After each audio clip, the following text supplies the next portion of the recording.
Hey, this is Russ with Winged Saber Historical Fencing. I made a video talking about false edge stop hits. And one of the things I did was basically just back up. And the guy said, is that really going to work in real life? Well, the answer is partly, yeah. And I moved the way I did because we have camera and we have a limited amount of space we can play in for the blocking to work. But the other reason I was able to do it is, it's actually incredibly predictable where your opponent is going to go when they're attacking you, particularly for the inside line. So, Kevin, if you'll stand to position. Kevin's going to throw cut one, classic cut one. He's going to cleave right through here. Go. One. Da-na-na-na-na-na-na-na-na-na-na, ding! And he continues his cut. Ah! Done. Note to self, don't hit the microphone. That was not me. All right, so cut again. You can go anywhere you want. Any cut one or cut two or cut three or cut four. Just chop me up. Okay. Two. Cut two. No. There's his hand. Cut one again. Cut one. Watch your alignment. No. There's his hand. Cut three. No. There's his hand. Cut four. No. There's his hand. Cut five. No. There's his hand. Cut six. No. There's his hand. There's his hand. All right, so what the hell was that about? Even Roman's giggling off camera. If you go back and you rewatch this, you will notice that in order to cut me, Kevin actually has to bring his hand through a very predictable space in what Feldman would call the line of battle, in this space for our traditional fencing center line.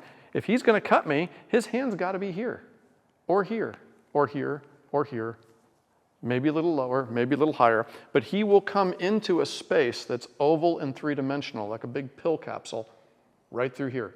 If he doesn't, he can't cut me. And it doesn't matter what system. If I had Kat come on and demonstrate the same thing with Radaelian cuts, or if I played Feldman or Chapon, simple edge dynamics say, I'm going to cut you. There's my hand. There's my hand. There's my hand. To make the cut, my hand has to pass through this space. So now watch what happens when he goes to cut me. One. I get out of the way, which is really easy because he's moving slowly, so I can step under his blade. Yay.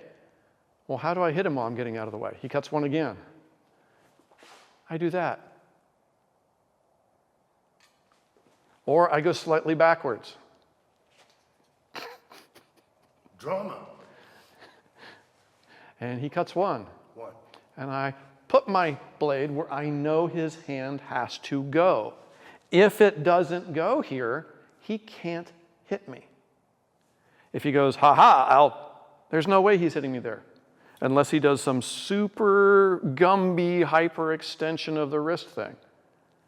If he comes in from up high and just tries to tent peg me. I don't know what a tent pegging is. That's fine. In that case, his hand's going to come center line high, and I have to dive out of the way there if I take this as granted. What's actually going to happen is I'm going to step backwards and stick my point out and giggle at him. He will too. I will, yeah. No lying. So you can go test this at home. Go hit a Pell or go do slow cuts on your friends, and you will notice there is actually a tremendously predictable range of motion that your opponent's hand has to go through, and it will happen on the line of fencing regardless of how you're cutting. If this does not happen, the cut can't land. And that's because all this is a lever arm that you've attached to your skeleton. So false edge stop cuts, especially to your inside line, if you're a sighted fencer like this, doink, doink, very easy. For us, it's a little harder to get this angle because of the structure of the wrist, but it's the same thing. Cut two again, please. Make it slow because we're not wearing protective gear. Two. Bop. Very easy. Where's his hand? Went through right there. Retract. Go back. Cut two. Two. See? It is very, very easy to predict where your opponent or your partner's hand is going to be. So, Work those false edge cuts. They are a mainstay of the system. And yes, a false edge stop hit is kind of a one-trick pony. It's a trick. But if your opponent doesn't know the trick and hasn't had practice trying to get around and away from the trick, you win. Then you move to the next silly trick in your arsenal, and then the next one, and then the next one, and then the next one. And if they can't figure out how to do that, well, I have sailed through basic pools in competitions using nothing but one false edge trick, which is good since I'm usually fencing injured and I have to husband my energy. You got any questions?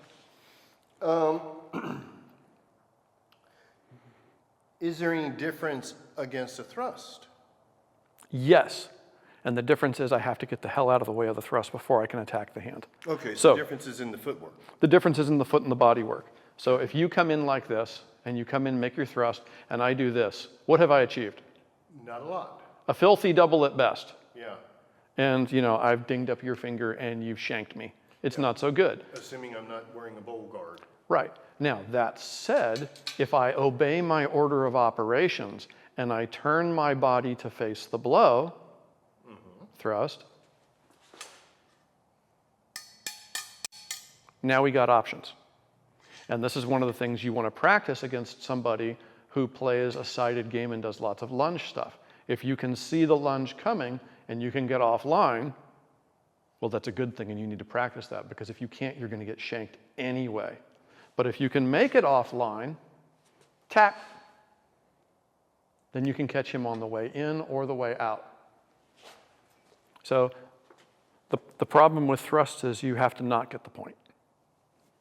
And you have to recognize them soon enough.